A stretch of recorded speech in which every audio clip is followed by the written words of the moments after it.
Today is the 54th day of my 126-day juice fast, and if you have looked at my blog recently, or today in particular, then you will know that I kind of had a pity party after a visit to Las Vegas with friends on our motorcycles.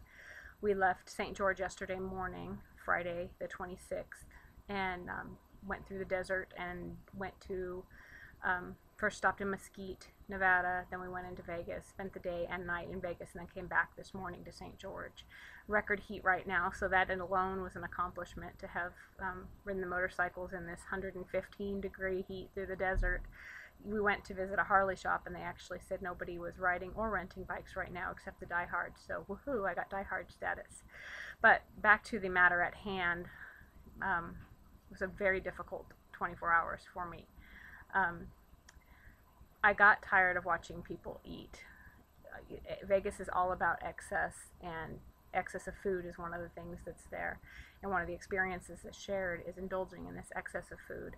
I got tired of seeing everybody have leftovers and having them offer them to each other, and everybody being too full to take them, and hearing over and over again, do you want my extra fries? Do you want my extra hash browns? Do you want my extra French toast?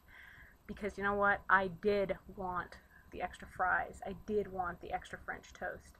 And to just sit there and sip my lemon raspberry juice was a little bit difficult for some reason, extra difficult in the last 24 hours. It would be difficult if I was fit and healthy and looked great and was refusing these foods. It would still be hard. But to do it at my weight and the way that I look almost felt like a waste of time. I'm not saying it is, I'm not giving up, but that's how I felt when I was sitting there, was that why am I putting myself through this torture, which is how it felt then, of not indulging when I could have a little bit, and who cares if I gain a pound back? I've already lost 50 pounds. But I didn't give in to that because of, well, there's actually 3 reasons. The first one is being accountable here on YouTube, on my blog, on Facebook, on everybody who's been supporting me in this endeavor. It really helped to know that I would have to come forward and say what I had done if I did give in, and so that kept me, from even considering it. The second thing is having 53 days already behind me. I don't want to start those over again. I made so much progress in 53 days, and I want to keep building on that. I'm almost to the halfway mark. What a shame to stumble at this point when I've come so far. So that helped.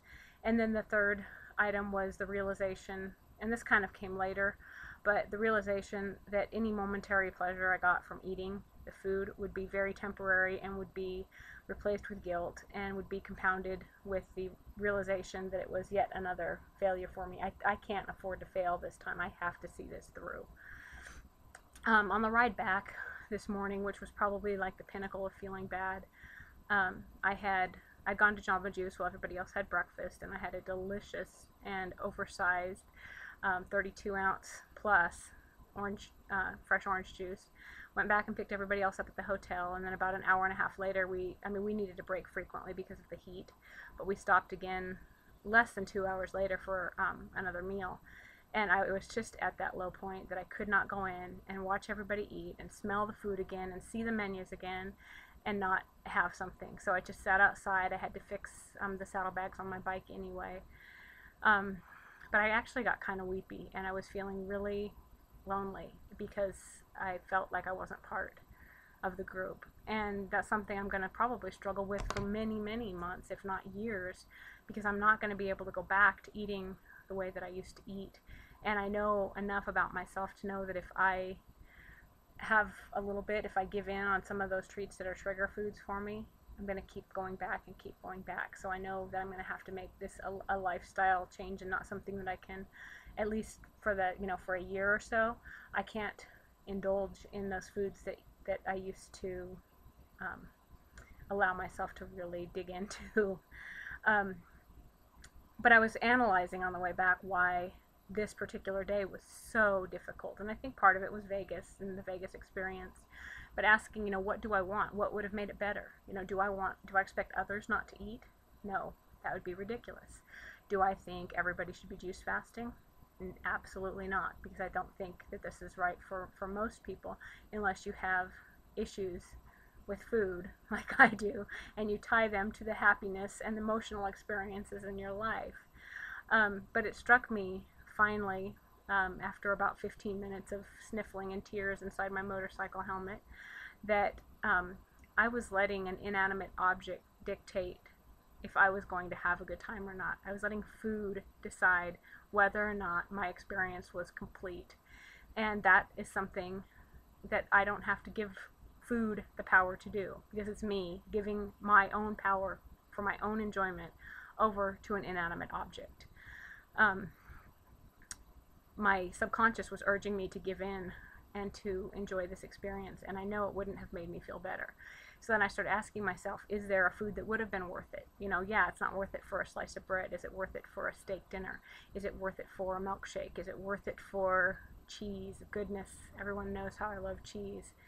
And really, there's no food, there's no meal, there's no series of meals that's worth the trade-off for how bad I have felt about myself and how much food and the thought of food has ruled my existence for the last 25 years. There's nothing that's worth that. So I've got to continue on this path of breaking free from the desire to have food during the happy experiences of my life. Or perhaps I need to change over to what kind of food I will be enjoying during those times. I still have a long ways to go. One of the things, I'm making several changes, and have over the last 2 months. But one of the things we have coming up, starting September 6th, is we've got about a dozen or so people who want to make some sort of change that they want to commit to for a 60-day period. And there's a few people who are juice fasting, including somebody who's very, very dear to me, but I'm not going to divulge that yet. There are some people who are just giving up meat. There's some people who are just cutting calories, but for that 60 days they're committed to doing it. So if you want to join us in that, definitely let me know via either a message on YouTube or Facebook or something, or in the blog, so that we can all support each other and get through that 60 days. But I am going to be, of course, continuing my juicing during that 60 days, but our additional 60-day change we're making as a family is we're getting rid of all the junk food in our home, and every meal is going to have whole, fresh foods. I'm not making the family go vegetarian yet, and I did say yet, but we are going to have, lean meats and very healthy whole foods, and there will not be any junk food in the house. We're not telling the kids they can't have junk food, but we are telling them they can't have it in the house, so they'll have to seek it out on their own, which I'm sure they will. But at least some of these food choices that we'll be making as a family together will hopefully expand their taste horizons to trying some new things. So, like I said, I personally have a long ways to go, but today helped me realize that I am in charge of my journey. I'm in charge of this destination. I am not going to let any food, any meal, ever take that away from me. Bye.